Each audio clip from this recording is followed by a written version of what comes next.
What's up, guys? So the other day I was on Tinder, the dating app, and I saw this guy who I've met before through a mutual friend in person. And in person, this guy is not like super effeminate, but he's flamboyant enough, and very animated and all this stuff. And on his dating profile on Tinder, he presented as very like butch, like masculine and like maybe even rough around the edges. And he was doing that serious, like stoic, I'm a stoic guy. I'm not, I'm not very emotional, body language and facial expression. And I just thought this is so disingenuous because that's not really how he is in real life.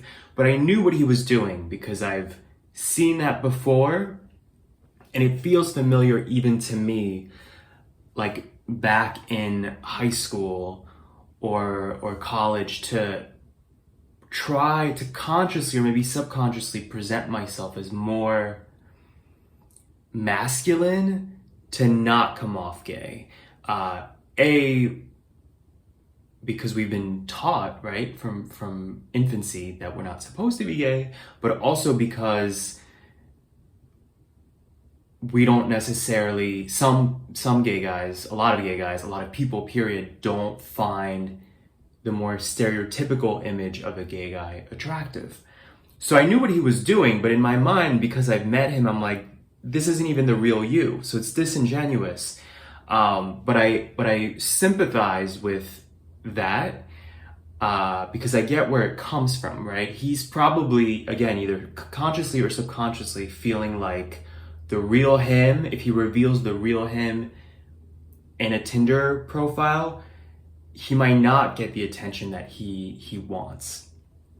And it just made me think about how bizarre it is, though, that we, as gay people, internalize this idea of masculinity means you're watering down your personality, right? And you're stoic and you're aloof and you have these walls up.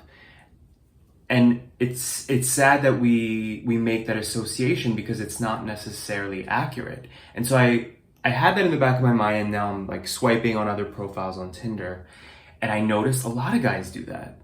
A lot of gay guys do that, where their profile, every picture is very like, serious, and there's no smile. There's no hint of personality.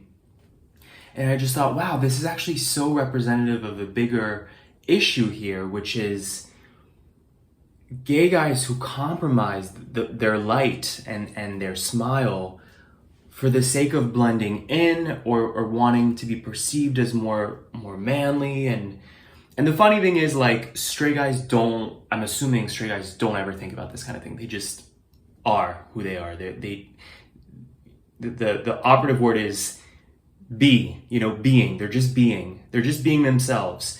Of course, there's exceptions to every rule. Of course, there's straight guys who have their own complexes and so on. But it just made me think about, again, like mirroring, right? Then I look at myself and I'm like, do I still do that? Do I hide away a smile or diminish my light? I definitely have in the past. I remember in middle school going through this weird phase where it sounds so stupid, but I stopped waving to my friends in the hallways because I felt like, oh, waving feels more like, again, animated and maybe feminine. And it sounds so ridiculous, but it's ingrained in us from such a young age that we have to behave a certain way. We need to like sports, right? You're not supposed to play with dolls. You're not supposed to like fashion. I have a friend who told me that when he was a kid, he loved to dance.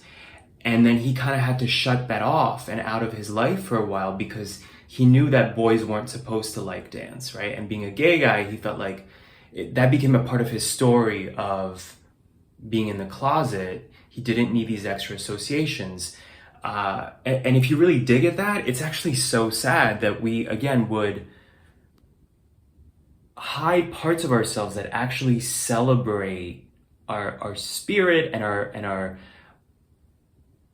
passions, our creativity, to stifle that, to please our parents, society, our community, is really sad. because what you're really doing is stifling your own soul, your own spirit, your own freedom to be who you are.